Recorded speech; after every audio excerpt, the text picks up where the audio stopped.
Hello guys. तो मेरा आज तीसरा लेक्चर जो है हमारे ट्रांसपोर्टेशन पे आ रहा है। इससे पहले मैंने दो लेक्चर जो है ट्रांसपोर्टेशन पे दे चुका हूँ।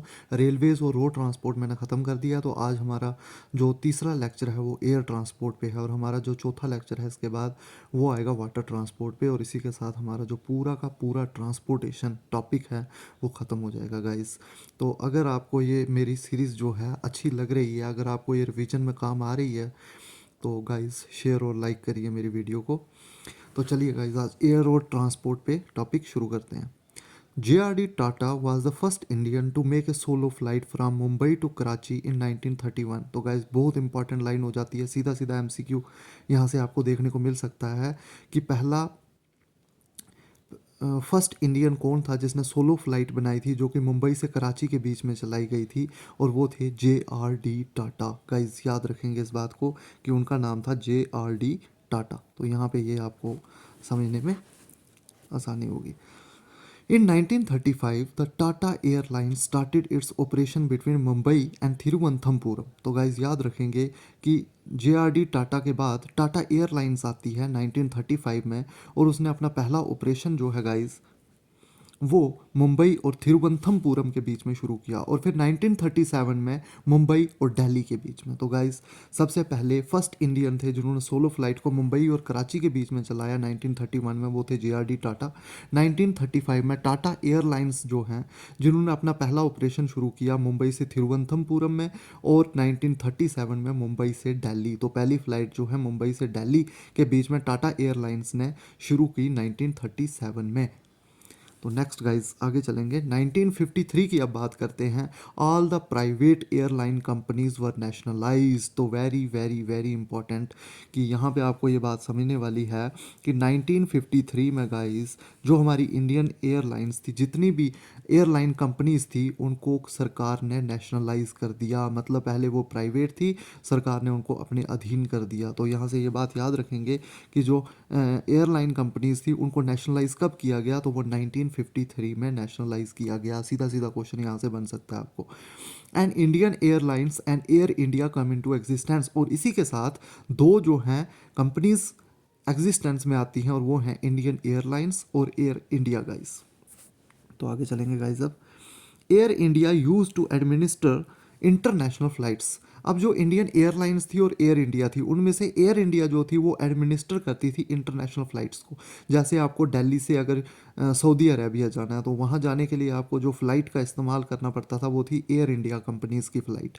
और जो इंडियन एयरलाइंस थी वो जो डोमेस्टिक सर्किट को देखती थी। मतलब कि आपको अगर दिल्ली से मुंबई जाना है तो आपको गाइस इंडियन एयरलाइंस को जो डोमेस्टिक सर्किट था उसके लिए देखना पड़ता था। The two have been merged now. और इन दोनों को अभी जो है मर्ज कर दिया गया है। नेक्स्ट है guys Vayudoot limited. Vayudoot limited जो है वो 1981 में स्टार्ट हुआ। ये एक प्राइवेट एयर कैरियर था, और इसको भी बाद में जो है इंडियन एयरलाइंस के साथ मर्ज कर दिया गया था गाइस। तो आपको ये क्वेश्चन आ सकता है कि वायुदूत लिमिटेड जो है वो कब स्टार्ट हुआ, तो 1981 में उसका आंसर होगा। Next guys very very important, जो हेलीकॉप्टर को जो ऑपरेट करता था, हेलीकॉप्टर की जो स्पोर्ट सर्विसेज हमें देता था, वो था पवन हंस लिमिटेड गाइज। तो जो भी हमें हेलीकॉप्टर की स्पोर्ट सर्विसेज मिलती थी वो पवन हंस लिमिटेड से मिलती थी। और पवन हंस लिमिटेड को एस्टैब्लिश कब किया गया, ये क्वेश्चन आपको सीधा सीधा JKSS भी पूछ सकता है गाइज। तो ये 1985 में एस्टैब्लिश हुआ, और इसका काम था हेलीकॉप्टर को ऑपरेट करना, हेलीकॉप्टर की जो सर्विसेज हैं उनको ऑपरेट करना।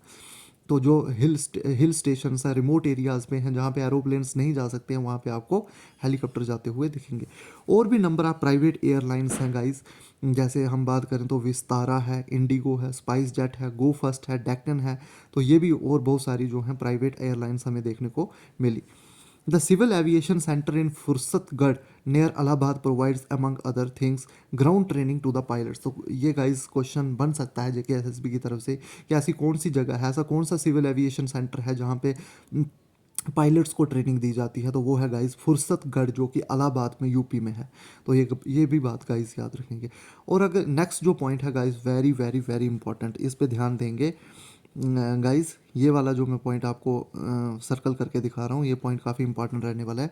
International aircraft identification mark for India. India के लिए जो इंटरनेशनल एयरक्राफ्ट आइडेंटिफिकेशन मार्क दिया हुआ है गाइस, वो है वी टी गाइस, ये याद रखेंगे। मैं यहाँ पे लिख भी दे रहा हूँ कि जो एयरक्राफ्ट, इंडिया के एयरक्राफ्ट को जो आइडेंटिफिकेशन मार्क मिला हुआ है वो है we guys.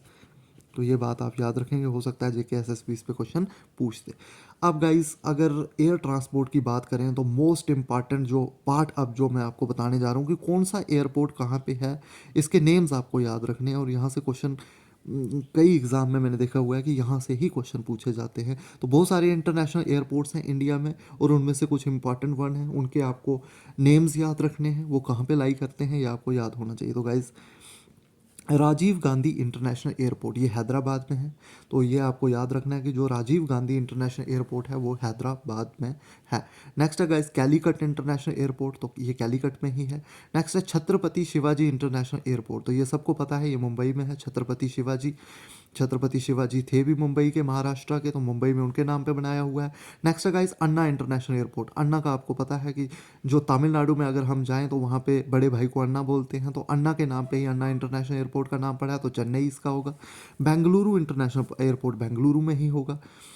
Lal Bahadur Shastri international airport guys very very very important, इस पे क्वेश्चन काफ़ी बार मैंने देखा है, और ये वाराणसी में है, वाराणसी यूपी में है हमारा लाल Bahadur Shastri international airport. Next है गाइस लोकप्रिय गोपीनाथ बरदोली इंटरनेशनल एयरपोर्ट, ये आपको असम के गुवाहाटी में देखने को मिलेगा। नेक्स्ट है इंदिरा गांधी इंटरनेशनल एयरपोर्ट, इसको कौन नहीं जानता है, तो ये दिल्ली में है हमारा Indira Gandhi international airport. Next है गाइस नेताजी सुभाष चंद्र बोस, तो अगर आपको पता है कि नेताजी सुभाष चंद्र बोस कहाँ के थे तो आप इसका आंसर लगा देंगे, वो कोलकाता के थे, तो वहाँ पे आप मार्क कर सकते हो कि नेताजी सुभाष चंद्र बोस इंटरनेशनल एयरपोर्ट जो है वो कोलकाता में। गुरु रामदास इंटरनेशनल एयरपोर्ट, सारे गुरु जो हैं वो पंजाब से ही थे, तो अमृतसर इसका आएगा। सरदार वल्लभ भाई पटेल इंटरनेशनल एयरपोर्ट, तो गाइस सरदार वल्लभ भाई इंटरनेशनल एयरपोर्ट, तो उनका स्टैचू ऑफ यूनिटी भी गुजरात में बना हुआ है, तो उसी से हम अंदाज़ा लगा सकते हैं कि अहमदाबाद में देखने को मिलेगा हमें सरदार वल्लभ भाई इंटरनेशनल एयरपोर्ट। नेक्स्ट है थिरुवनंतम इंटरनेशनल एयरपोर्ट, तो थिरुवनंतम इंटरनेशनल एयरपोर्ट हमें थिरुवनंतपुरम में ही देखने को मिलेगा। नेक्स्ट है गाइस जयपुर इंटरनेशनल एयरपोर्ट, तो वो जयपुर में ही देखने को मिलेगा। नेक्स्ट है कोचीन इंटरनेशनल एयरपोर्ट, तो वो कोची में देखने को मिलेगा, कोची केरल में।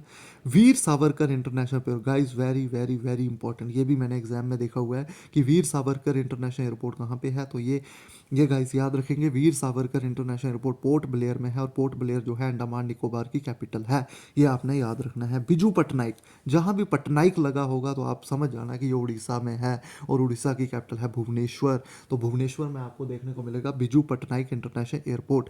नेक्स्ट है गाइस इम्फाल इंटरनेशनल एयरपोर्ट, तो इम्फाल जो इंटरनेशनल एयरपोर्ट है वो आपको देखने को मिलेगा इम्फाल इंटरनेशनल एयरपोर्ट आपको इम्फाल में ही देखने को मिलेगा।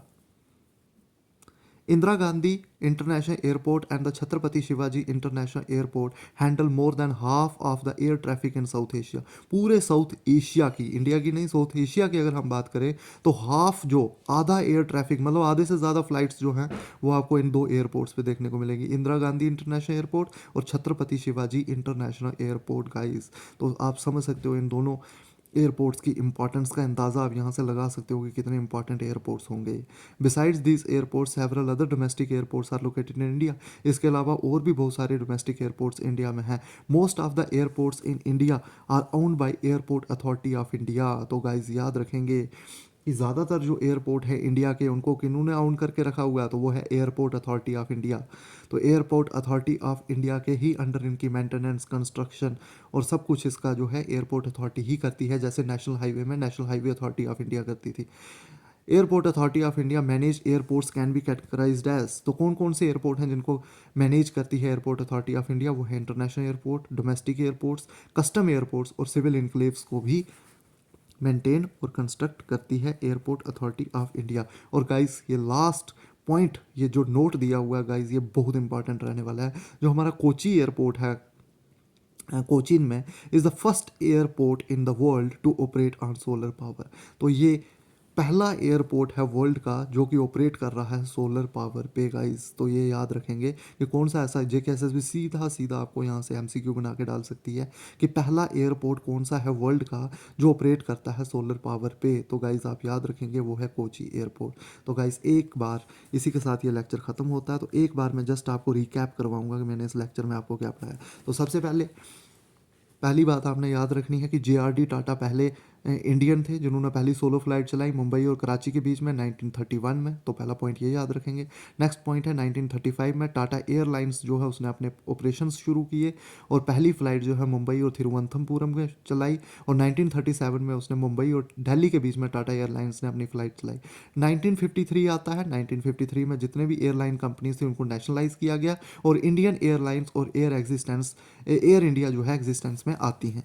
नेक्स्ट गाइज जो एयर इंडिया है वो जो है इंटरनेशनल फ़्लाइट्स को एडमिनिस्टर करती है और जो हमारी इंडियन एयरलाइंस है वो डोमेस्टिक फ़्लाइट्स को एडमिनिस्टर करती है। और इन दोनों को अब जो है रिसेंटली मर्ज कर दिया गया है। वायुदूत लिमिटेड की अगर बात करें तो उसने अपने ऑपरेशंस 1981 में शुरू किए लेकिन बाद में उसको भी मर्ज कर दिया गया इंडियन एयरलाइंस के साथ। नेक्स्ट पवन हंस लिमिटेड की अगर गाइस बात की जाए तो उसको एस्टैब्लिश किया गया 1985 में और उसका काम है हेलीकॉप्टर की स्पोर्ट सर्विसेज को ऑपरेट करना। नेक्स्ट और भी हमारे यहाँ पे बहुत सारी जो हैं प्राइवेट एयरलाइंस हैं जैसे Vistara, IndiGo, SpiceJet, Go First, Deccan 360। Next civil aviation centre जो है फुर्सतगढ़ में जो है इलाहाबाद में गाइस, वहाँ पे पायलट्स को ट्रेनिंग दी जाती है। ग्राउंड ट्रेनिंग जो भी दी जाती है पायलट्स को वो फुर्सतगढ़ इलाहाबाद में दी जाती है गाइस। और नेक्स्ट जो बहुत ही इंपॉर्टेंट है कि हमारे जो इंडिया के एयरक्राफ्ट हैं उनका आइडेंटिफिकेशन मार्क जो है वो है गाइस VT याद रखेंगे आप।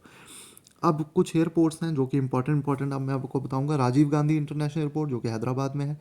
कैलीकट इंटरनेशनल एयरपोर्ट जो कि कैलीकट में ही है। छत्रपति शिवाजी इंटरनेशनल एयरपोर्ट जो कि मुंबई में है। अन्ना इंटरनेशनल पोर्ट चेन्नई में देखने को मिलेगा। बेंगलुरु इंटरनेशनल पोर्ट जो कि बेंगलुरु में है। लाल बहादुर शास्त्री इंटरनेशनल एयरपोर्ट वाराणसी में है। लोकप्रिय गोपीनाथ बरदोली इंटरनेशनल एयरपोर्ट जो कि गुवाहाटी असम में है। इंदिरा गांधी इंटरनेशनल एयरपोर्ट दिल्ली में है। और जो नेताजी सुभाष चंद्र बोस इंटरनेशनल एयरपोर्ट है गाइस वो कोलकाता में है। और गुरु रामदास इंटरनेशनल एयरपोर्ट अमृतसर और सरदार वल्लभ भाई पटेल इंटरनेशनल एयरपोर्ट अहमदाबाद में। और गाइस नीचे आपका ये मोस्ट इंपॉर्टेंट है वीर सावरकर इंटरनेशनल एयरपोर्ट जो कि पोर्ट ब्लेयर में देखने को मिलेगा आपको, पोर्ट ब्लेयर अंडमान निकोबार में। और बिजू पटनायक इंटरनेशनल एयरपोर्ट भुवनेश्वर में है। ये भी गाइस याद रखेंगे, इंपॉर्टेंट है। और मैंने आपको बाद में बताया कि जो इंदिरा गांधी इंटरनेशनल एयरपोर्ट है और छत्रपति शिवाजी इंटरनेशनल एयरपोर्ट है ये आपकी हाफ ऑफ द जो एयर ट्रैफिक है उसको, साउथ एशिया का जो भी हाफ ट्रैफिक है वो यहाँ से ही आपको देखने को मिलेगा। तो गाइस ये बात याद रखेंगे। उसके बाद जो लास्ट मैंने आपको बताया कि जितने भी एयरपोर्ट्स हैं उनको ऑन किया हुआ है एयरपोर्ट अथॉरिटी ऑफ इंडिया ने, वही उनको जो कि मैनेज करती है। और उसने मैनेजमेंट के आधार पर उन्होंने कैटेगराइज किया हुआ है international airport, domestic airport, custom airport, civil enclaves. तो इनमें इनको किया हुआ है। और लास्ट गाइस जो मैंने आपको पॉइंट बताया कि जो कोची एयरपोर्ट है वो फर्स्ट एयरपोर्ट है in the world to operate on solar power guys. तो इसी के साथ ये लेक्चर ख़त्म होता है गाइस। अगर आपको थोड़ा भी मेरा लेक्चर पसंद आ रहा है तो गाइस इसको लाइक और शेयर करें और बाकियों को भी शेयर करें ताकि वो भी इस सीरीज़ का फ़ायदा उठा सकें और अपनी अच्छे से रिवीजन कर सकें फाइनेंस अकाउंट असिस्टेंट के। तो थैंक यू गाइस।